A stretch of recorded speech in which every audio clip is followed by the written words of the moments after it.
Good evening to all of us, docmates and our professor, Dr. Winald. I am Mr. Eduardo Tapia and I'm presenting the non-parametric test. We have the Mann-Whitney U test in the Moods median test. The uses for the non-parametric test, if we are comparing two independent samples and when the outcome is not normally distributed, then the sample are small, a non-parametric test is appropriate. Now, let's recall that parametric test compares the mean, no? Mu sub 1 is equal to mu sub 2. Yun po yung ating null hypothesis between the two independent groups. In contrast, the null and the two-sided research hypothesis for the non-parametric test are stated as follows. The two populations are equal and the alternative is the two populations are not equal. Okay? Decision rule for the Mann-Whitney U test, we have to reject the null hypothesis if U is less than or equal to the critical value of U, and fail to reject null hypothesis if U is greater than the critical value. Okay, so we have now an example here. Example number 1. Consider a phase 2 clinical trial designed to investigate the effectiveness of a new drug to reduce symptoms in asthma in children.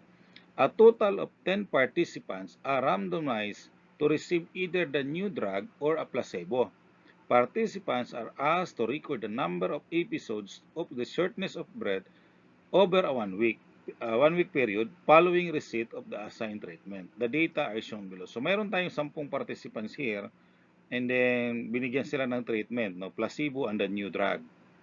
Okay? The question is there a difference in the number of episodes of shortness of breath over 1 week period in participants receiving the new drug as compared to those receiving the placebo? Use 5% level of significance. Okay, so ang hypothesis natin, there is no difference in the number of episodes of shortness of breath over 1 week period in participants receiving the new drug as compared to those receiving the placebo.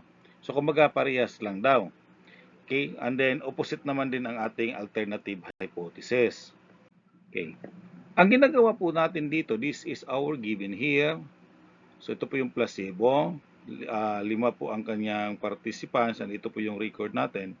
And then these are also the new drug. Okay. So, ginawa natin, ni-rearrange natin. Yan, yun lang din po yun.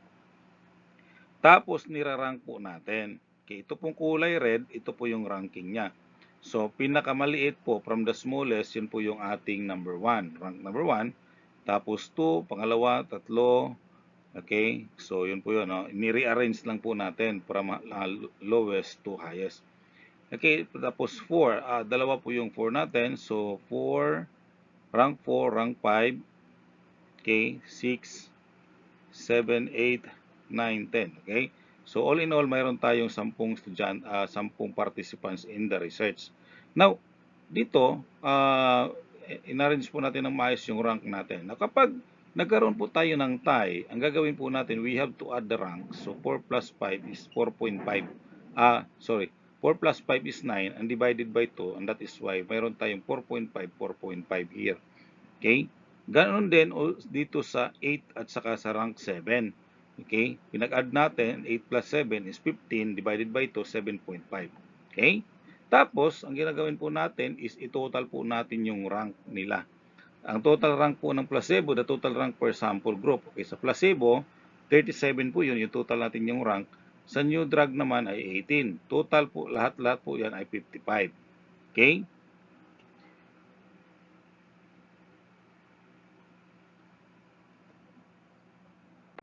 Now, we are now used to test the statistics for Mann-Whitney U test. Okay, so dalawa po ang atin pong equation here, U1 and U2. So, N1, N2. N1 natin ay 5 kasi 5 na po yung participants, N2 ay 5, no? Okay, so ito na po, yan. So, ang ating U1 ay 5 times 5 kasi 1 po yung N1, 5 din yung N2. Tapos N1 times N1 plus 1. So 5 times 5 plus 1 over 2. Minus rank ng 1 ay 37. Okay? So simplify. And then we got U1 ay 3. Okay, sa U2 naman tayo. Ganon din, no? 5 at saka 5 kasi N1 and N2 ay parehas 5. And then N2 is 5 plus 5 plus 5 times 5 plus 1. So this is 6 divided by 2 minus 18. Ito po yung rank number 2, 18. Okay?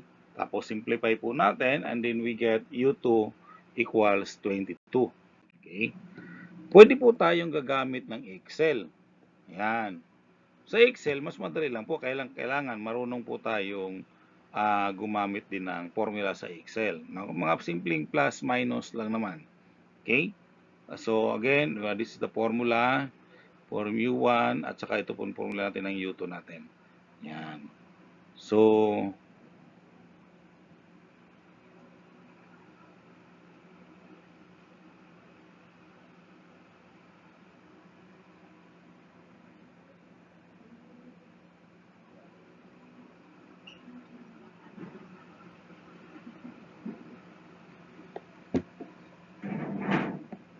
ayan.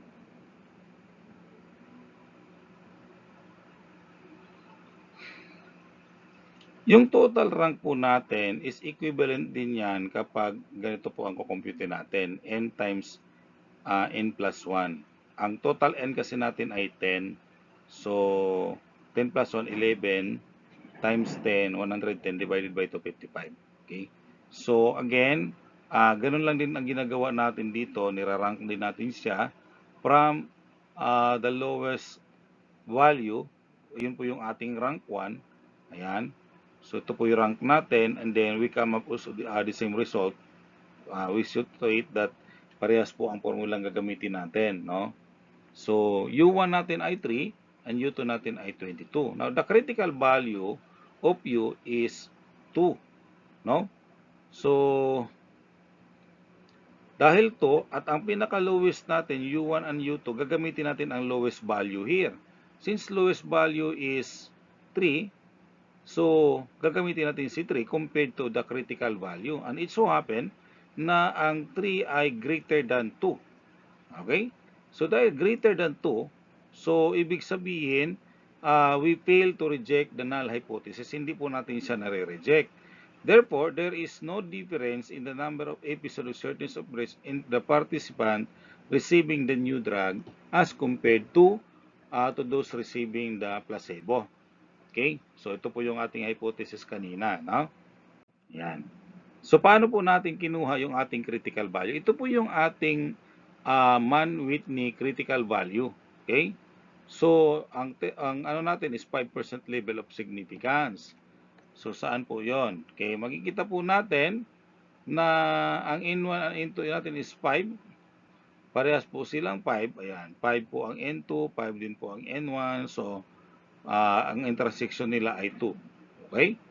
So, dahil ito po yung atin pong gagamitin as the critical value.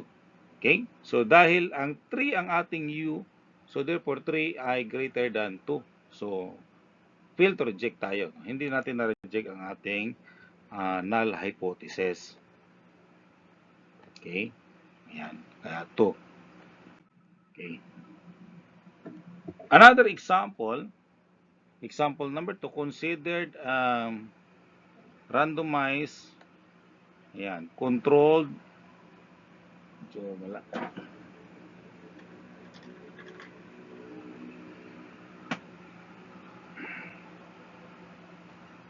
considered a randomized controlled trial evaluating a new antiretroviral therapy for HIV. A pilot trial randomly assigned participants to either the treated or untreated groups N equals 14. Total po yun, no? We want to assess the viral load or the quantity of virus per millimeter of blood in the treated versus the untreated groups. Ayan. So, mayroon po tayong 7 pairs ng samples natin. All in all, mayroon po tayong 14 samples, no? And ang treated natin, ito po yung record nila. Ito naman po ang ating untreated, yung nakakulay blue. Yeah, ito po yun. Okay. So, ngayon, ang gagawin natin, again, we have to rank this one. Arrange po natin sila from the lowest value papunta sa malaki. Okay. So, the lowest value under the treated ay 540, followed by 670, 960, 1,000, 1,200, 4,200, 4,650. Untreated naman, we have 900, 1,3, ayan. So, kumbaga, ina-arrange po natin sila na yan po, wala po sila magkakapariha. Yan. So, ito lang po magkakapariha, 4,200. Ayan. Okay, tapos rank natin, treated natin, start tayo ng 1. Okay, kasi yun po ang pinaka mababang value. So, 1, 2, 3, 4, 5, 6. Okay, 7. Tapos pagdating dito, dalawa po to, 8, 9. Okay, 8, 9 is 17. Plus natin, and divided by to, and that is 8.5. Ayan. Tapos, since 9 na to, so 10, 11, 12, 13, 14. So, last number natin ay 14 since mayroon tayong total number n of 14. Okay? Total natin, ang rank natin per column. So, ang rank natin sa treated ay 37.5. Ang total natin sa untreated ay 67.5. Ayan, ito po yon, 37.5, untreated ay 67.5. And then, kapag isum po natin to, and that is equal to 105. And this 105 value is equal to n times n plus 1 divided by 2. Ayan. Okay, so based on the computations here, by the way, our null hypothesis, there is no difference in the quantity of virus per millimeter of blood in the treated versus the untreated. Okay, so wala daw ang pagkakaiba yon. Okay, now,